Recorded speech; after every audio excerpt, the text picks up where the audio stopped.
another pyesa. TMX 155 white tail light.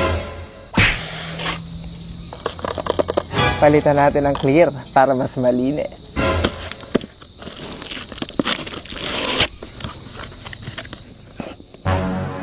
Hey, isang buong clear na taillight assembly. Hindi clear taillight na lens lang tulad nung sa isa dyan. Yung akin naman ngayong araw, are, magpapalit tayo. Yan, pansinin nyo, pang TMX ho itong in-order natin. Dahil napansin ko, mas iba ang kanyang hugis at parang mas pugi ang hugis niya at mas malinis kumpara din sa ating stock na Rusi. Subukan natin ito muna ang baklasin para matanggal natin itong pinaka-mount.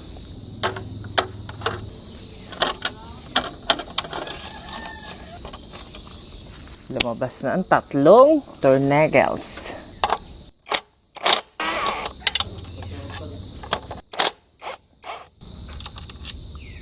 Medyo alanganin na rin.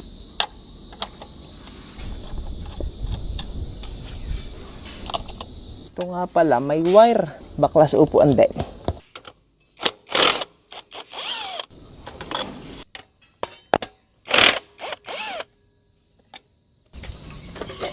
Hugutin natin.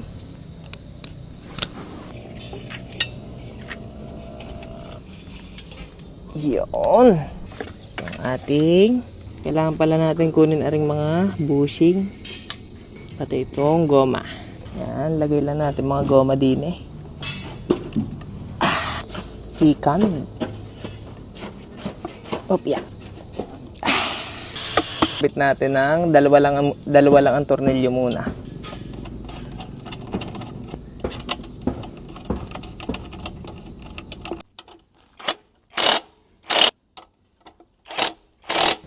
Okay, upuan.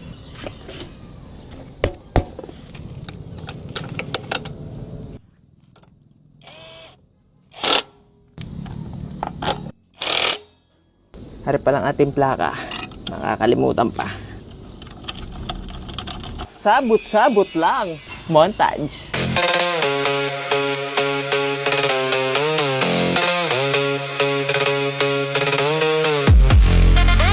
Yan, ganyan kapugi, nagpapalit ha.